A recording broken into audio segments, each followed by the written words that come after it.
네, 안녕하세요. 평안히 쉬셨습니까? 하나님 오늘도 우리에게 좋은 날 허락해 주셨습니다. 오늘은 8월 15일 광복절입니다. 77주년을 맞이했네요. 분단된 지 77년이 되었다는 의미가 되기도 합니다. 우리나라를 위해서, 이 민족을 위해서 우리 함께 꼭 기도합시다. 하나님께서 하루속히 이 땅 가운데 하나님의 평화와 통일을 허락해 주시기를 바랍니다.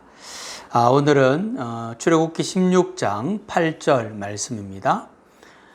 모세가 또 이르되 여호와께서 저녁에는 너희에게 고기를 주어 먹이시고 아침에는 떡으로 배불리시리니 이는 여호와께서 자기를 향하여 너희가 원망하는 그 말을 들으셨음이라. 우리가 누구냐? 너희의 원망은 우리를 향함이 아니요 여호와를 향하여 함이로다. 아멘. 이스라엘 백성들이 출애굽을 하고 한 달 만에 신광야에 도착을 하게 됩니다. 그런데 이 신광야에 도착을 해보니까 먹을 것이 없는 거죠.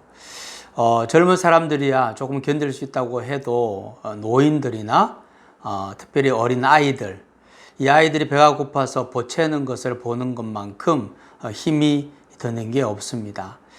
아마 많은 사람들이 먹을 것이 없어서 마음이 상했을 것이고, 그러한 상황 속에 있음에도 불구하고 하나님께서 먹을 것을 주지 않으셔서 그것 때문에 하나님에 대한 원망도 분명히 있었을 것입니다. 그래서 이 백성들이 모세를 향해서 원망을 하고, 결국 그 모세를 향해서 원망한 것은 하나님을 향해서 원망을 한 것이 되는 거죠. 그런데 놀라운 것은 이 백성들이 하나님을 향해서 원망했는데 하나님은 그 원망의 소리를 들으셨다는 겁니다. 이는 여호와께서 자기를 향하여 너희가 원망하는 그 말을 들으셨다, 그렇게 말씀을 하고 있죠.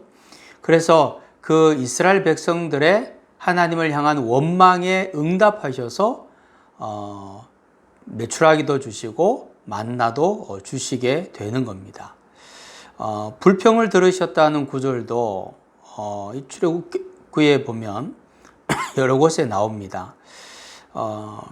그러나 원래 이 불평과 원망은, 하나님 앞에 불평하고 원망하는 것은 결국은 심판에 이르는 길입니다.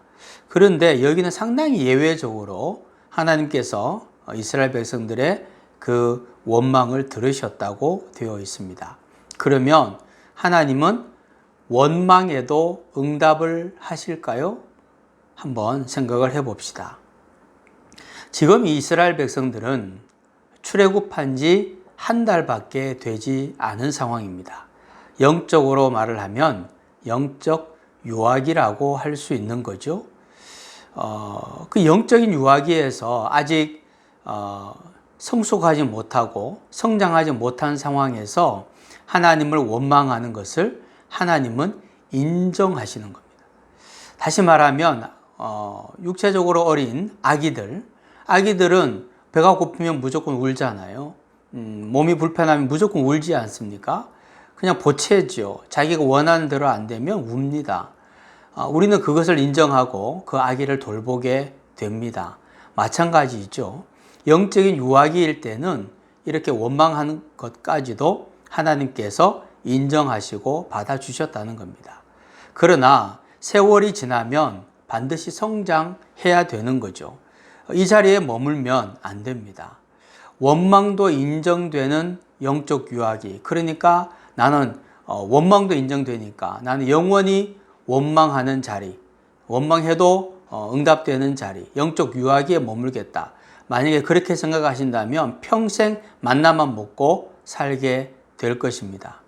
영적으로 성숙해서 결국 여호수아를 중심으로 가나안 땅을 점령했을 때 그들은 그 젖과 꿀이 흐르는 땅에 들어가서 정말 풍성함을 누리게 되는 거죠. 반드시 그래서 우리는 영적 유아기에 머물면 안 되고 영적으로 성숙해야 됩니다. 하나님께서 영적 유아기에 있는 사람들의 원망도 들으신다고 해서 나도 영원히 영적 유아기에 머물겠다고 생각을 한다면 그것은 아주 어리석은 생각이라는 사실을 우리가 기억해야 됩니다. 우리는 성장해야 됩니다. 잘 자라야 됩니다. 그러면 더 풍성한 것으로 하나님께서 우리를 채우실 것입니다. 하나님, 때로 원망도 하나님께서 들으십니다.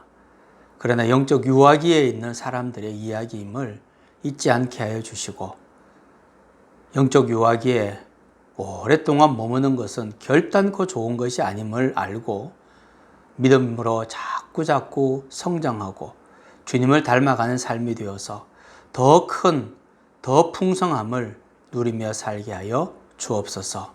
예수님의 이름으로 기도하옵나이다. 아멘.